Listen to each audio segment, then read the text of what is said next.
I think it's right here. I'm so excited. Oh my goodness, I see it. There it is.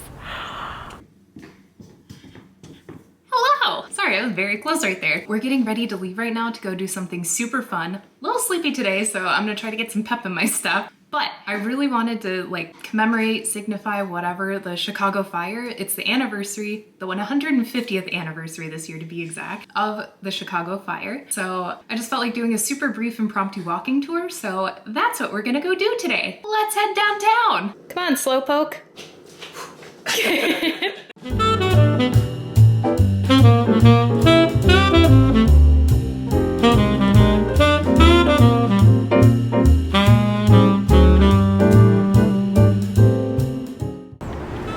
Okay, so we're here at our first destination. Just to give you a little bit of backstory for Chicago in 1871, the time of the fire. Basically, everything was wood. The sidewalks were wood, the places were wood, everything was wood. The people were wood, the teeth were wood. What? Everything was wood. It was extremely dry. It was like October 7th and 8th is when the city burned. So extremely dry. It was basically just like a tinderbox. Fires were extremely common at this time because, like I just said, everything was made of wood. The Chicago fire was one of the most influential moments in the history of the city. Not only because of, you know, the fire burning down a huge swath of the city, basically from south to north all along the lakefront, but because of the aftermath of what happened and what this meant. So this fire influenced literally the entire history of architecture after this. Buildings here in Chicago ended up becoming made of steel and more fireproof sort of materials. Also about the architecture, if the Chicago fire hadn't happened, we may not have had the first skyscraper, which that could be pure conjecture on my part, but the first skyscraper was here in Chicago, and it was possible because of using more sturdy sort of materials versus wood, so using steel instead of wood. Okay, so which brings me to the first part of our walking tour. This! You know what it is? Allegedly, this is where Mrs. O'Leary's cow, which every Chicagoan or person who has moved here, such as moi, knows of this legend of Mrs. O'Leary's cow kicking over the lantern and starting the Chicago fire. Ironically, right now we're here at the Chicago Fire Academy. This was sort of designated as the spot where the fire was started. It's signified by this really beautiful sculpture right here. So yeah, this is the first spot of our little tour. So let's get ready and go to the next spot. Okay, so that was our first stop. Now, stop number 2. Where are we headed? It's somewhere wet and wild. Let's go.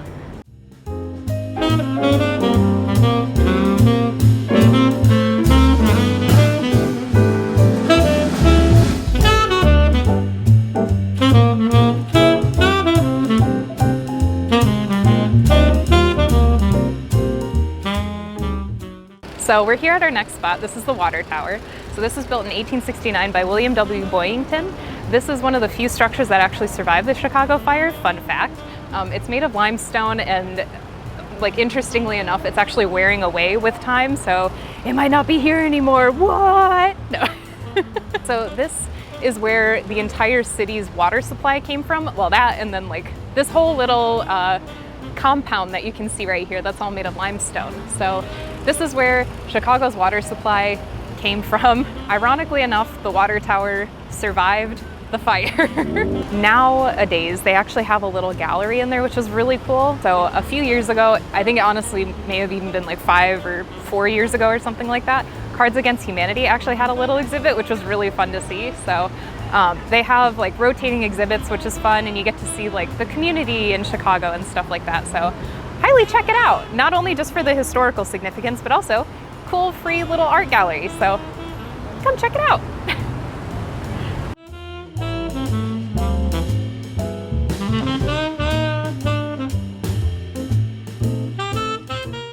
So we went to where the fire started. We went to one of the last surviving buildings from like that survived the Chicago fire. So where are we going now? Well, you'll find out.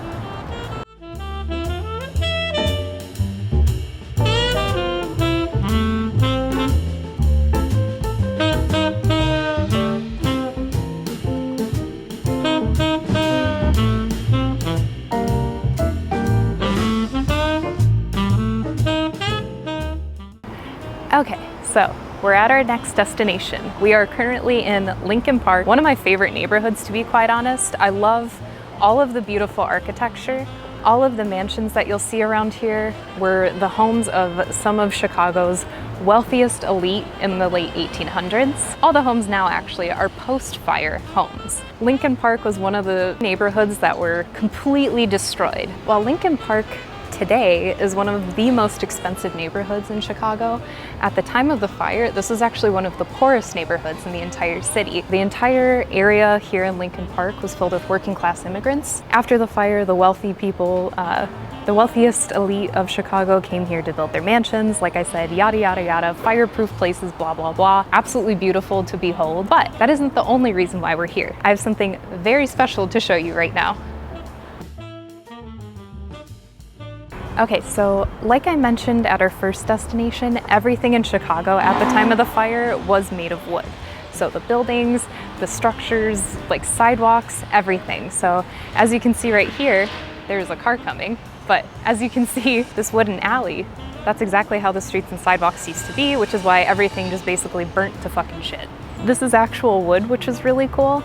So it's part of the National Historic Registry, fun fact. So this is literally the only section that's like this in the city of Chicago today, but this is exactly how it was at the time of the fire.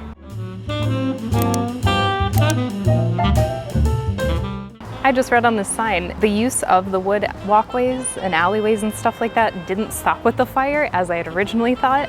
Apparently officials, even after shit burnt to the ground, still use wooden walkways and stuff, even post-fire, which is really silly to me. Fun fact, something that I just learned that I'm now sharing with you.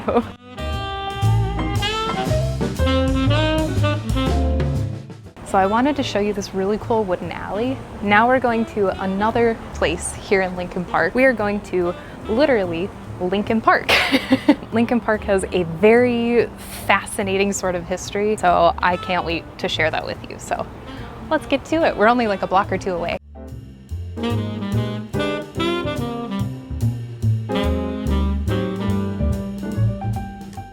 So we're here in Lincoln Park, the namesake of the area. Fun fact about Lincoln Park, this actually used to be a cemetery.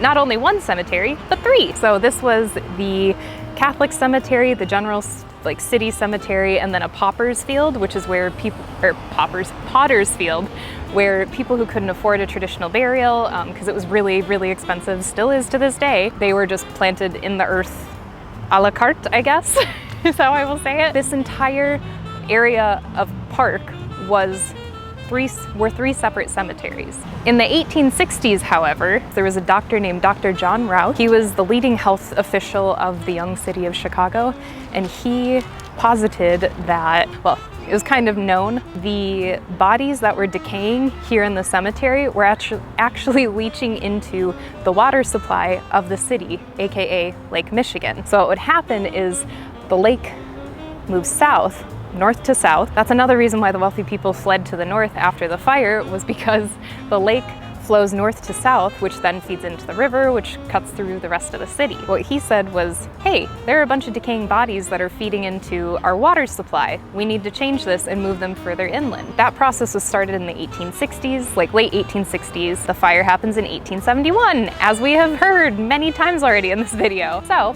what happened was most people were taken out of the cemeteries and I almost said repurposed, not repurposed, replanted in Rose Hill, Graceland, and another cemetery that escapes me currently. But not everybody was taken out of the ground before the fire. So after the fire, a lot of different headstones and things like that were burnt, so you wouldn't be able to identify where the bodies were. So under our feet, as I'm walking through here, I might be walking on top of dead people. So that's some fun, spooky history for you. We're actually gonna go take another look at, this is sort of an impromptu sort of thing. I wasn't planning on going to visit this, but while we're here, we're gonna visit another significant landmark that actually survived the Chicago fire. So let's go take a looky-loo. So this gorgeous building behind me is the Chicago History Museum. Seriously, go check it out if you're here. It's awesome. They have a ton of different artifacts from pre-fire Chicago and post-fire Chicago. Normally you can get to the museum, like actually approach it, but there's a little barricade right now, so I can't show you one specific thing. but there is a melted chunk of building in the earth in between some shrubbery that was just like left there. That was from the Chicago fire. It was from a melted building. I think now they're planning on actually taking it out of the ground and putting it on permanent display, but that was super cool to just like tromp through their foliage and find said chunk of building. Okay, so now I'm gonna show you the actual thing that I really wanted to show you over here. Ah, damn. So I think we have run into a little bit of a snag. Okie dokie. We found a little workaround. Like I said, normally this fence is not up, surprise, surprise, but I think they're doing extensive renovations. This tomb right behind me was another part of Chicago history that survived the fire. So that's the couch tomb. That's basically it. But just fun fact, this survived the fire, even though everything else around it burnt down.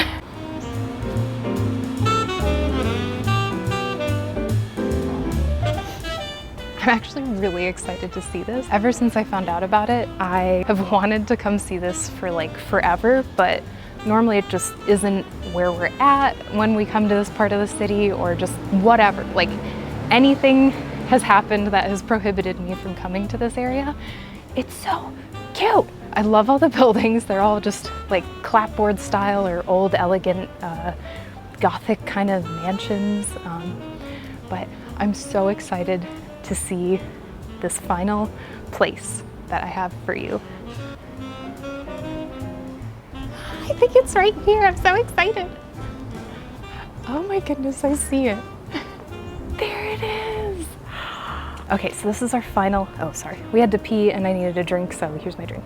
This is the final stop of our tour. This is a private residence, first and foremost. I just want to put that out there. So if you figure out where this is, please don't bother these people. This is their private home. The reason why I wanted to point this place out in particular, and why I kind of saved the best for last, so to speak, is because this is one of the last remaining shelter cottages from post-fire Chicago. Heavily, heavily renovated from what it originally was when it was first built, but this is 150 years old, which I know that there are a lot of really old buildings here, especially in this neighborhood, but the fact that this was supposed to be a temporary structure and it's still around today, 150 years later, so fucking cool, especially because it was supposed to be something that was only going to be up for a couple weeks, months, however long, until people could find a more permanent residence. So materials for this structure, there were two that were allotted to people, or two different options that people could choose from, were from the Chicago Relief and Aid Society. Sorry, I need to look at my notes. You could either get a 12 by 16 for a family of 3, 12 feet by 16 feet, or a 20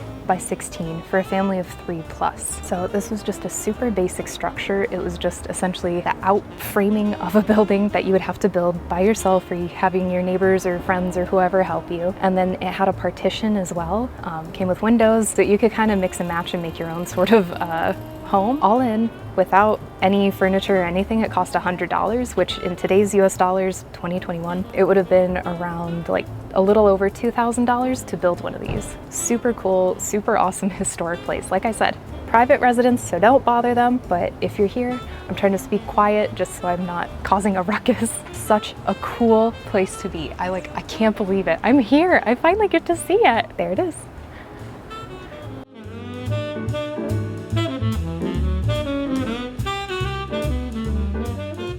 That's it for our tour today. Like I said, very brief walking tour, more like public transit and walking tour if you're doing everything that we saw today. But if you want to walk it all too, I totally recommend it. Just as a little recap, we started off where the fire is allegedly supposed to have started with Mrs. O'Leary's cow. We saw the water tower, which was one of the few surviving structures that survived the fire, built in 1869 again. After that, we came here to Lincoln Park, where we saw the wooden alley, and then we also saw Lincoln Park, dead bodies still there to this day. Fun fact I forgot to tell you when we were by Lincoln Park is that Lincoln Park Zoo, when they were doing construction on it in the 1960s, construction workers were digging up all the earth and they actually found a lot of different bones. So I actually don't know where those went. I'm pretty sure those might have gone to the historical museum or they were buried. I'm not entirely sure. That's actually a really great research question. Saw Lincoln Park, we saw the couch tomb, which again was surrounded by fence, so we weren't able to get the full experience of it, but you got to see a little glimpse.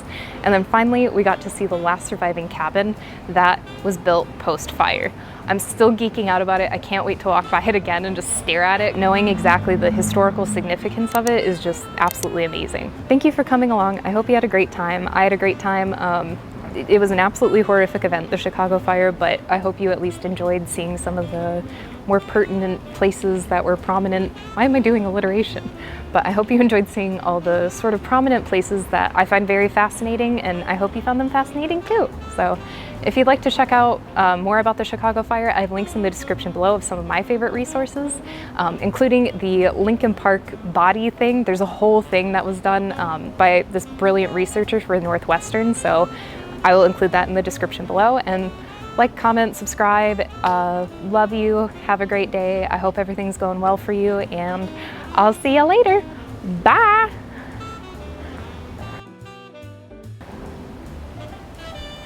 Surprise, I'm still here. Mwah.